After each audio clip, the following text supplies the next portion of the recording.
It is a new month, so it's time for our monthly household budget for March 2023. Hey there, I'm Brittany Flammer, a financial coach with videos all about budgeting and money saving tips for you and your family. For reference, we are a family of 7 living in northern Utah.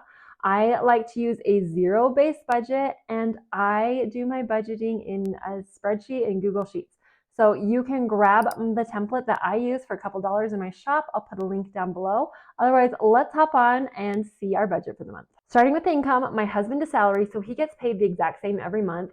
So he's making just under $5,000. This is his take-home pay after taxes, after insurance. I also make a little bit of money, but it is very inconsistent, and so we just live off of my husband. So I'm in a budget based off of his income. And then at the end of the month, I will show how much I made, but everything I make, we're just putting towards an extra mortgage payment for our house.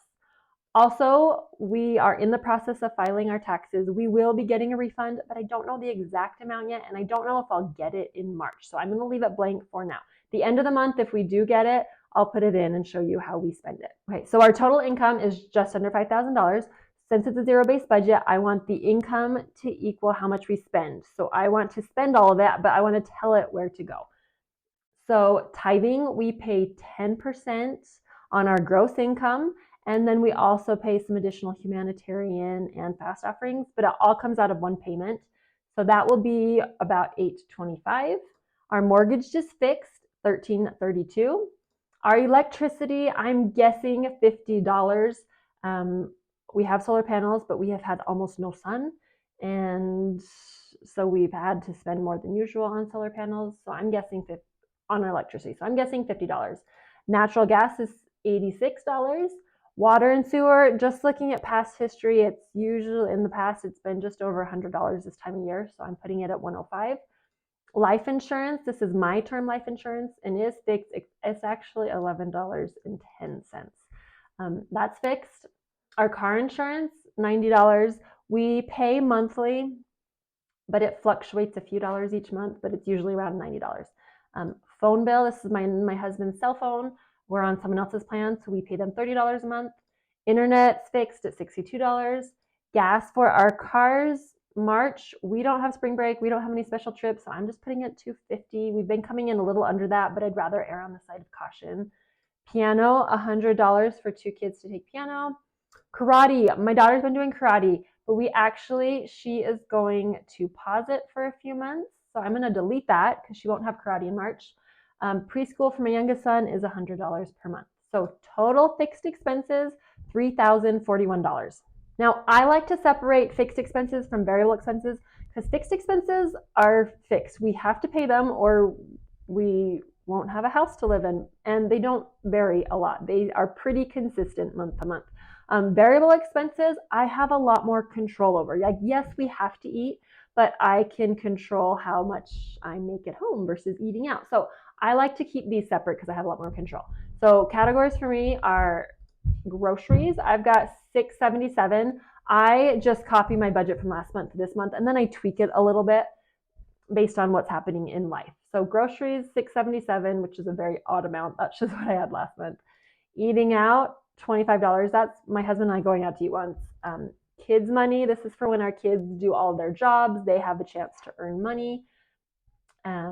My personal money, I get $25 a month.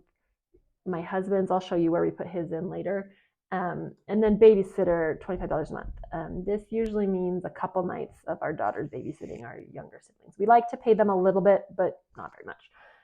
So total variable expenses is $802, which means we get $200. The way the month of March breaks down, I get 4 weeks, so $200 a week because I like to divide it by weeks, but $802 for the month.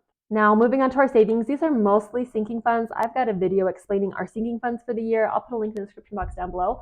Our emergency fund, we're not budgeting anything because it is fully funded, so we're not adding anything to it. But then my husband gets his personal money. He gets $25. He has a separate checking account for his money. he gets his personal money every month, but then also bike maintenance that's kind of what he spends money on. So he gets $25 a month for bike maintenance. So that $50 is automatically transferred every month to his checking account. And when he buys anything, he uses his debit card. Life insurance, this is my husband's term life insurance. We get a discount for paying it once a year instead of monthly. So we transfer over $69 every month into this account. So when we have to pay it, we've got the money there. House maintenance, we're just putting $25 in there. We have a good chunk in there already, so we're not adding very much to it. Vacation, we are putting $350. Normally I don't put quite that much, but we're taking a very large international trip with our family in May. So we are trying to front load our vacation fund the first few months of the year so that we have enough in May. So house updates, we're not adding anything to because we're putting so much into our vacation fund. Extra mortgage payment, we used to invest some money in mutual funds or index funds every month, like non-retirement investment, but we are now focusing on paying off our house. So we're putting $150 towards our house every month. Business taxes, a percentage of everything I make from my business, I set aside for taxes, but I don't know how much I'm going to make. So whatever I make, 15% of that I set aside for taxes. So I'm not budgeting anything because I don't know how much I'm going to make yet.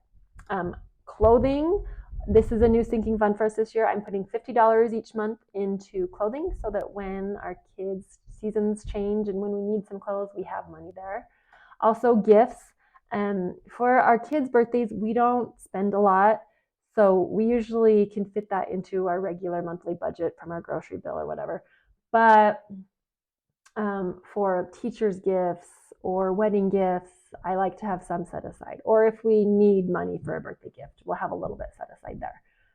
Car expenses, which is just regular maintenance, wear and tear on our vehicles, oil changes, tire rotations, basic repairs. If we need, we have money set aside for that. Christmas, normally I like to set aside a set amount each month and just have it automatically transferred, but because we are trying to front load our vacation fund, we're not putting anything in Christmas this month. Kids extracurricular, we're putting $50 aside. Any expenses from our kids like piano lessons or karate or anything that we pay monthly, I put up here in our fixed bills. But if we don't pay it monthly, then I pull it out of our kids' extracurricular fund. So like my daughter wants to play soccer for the spring and it's a one-time fee for a couple months. So I'll have the money to pay for that there. Roth IRA, we put money into retirement from our paycheck before we get paid. And it's in my husband's name. So this Roth IRA is in my name. We put $275 there. So total savings is $1,119, which means our total money out is just under $5,000. So we have an extra $2. I could put that somewhere. I'm just going to leave it in our checking account. Make sure you're subscribed and hit that bell so you get notified at the end of the month. I will show you our budget report, showing you our exact numbers and how we did on our budget for the month. Thanks so much for watching. See you in the next video.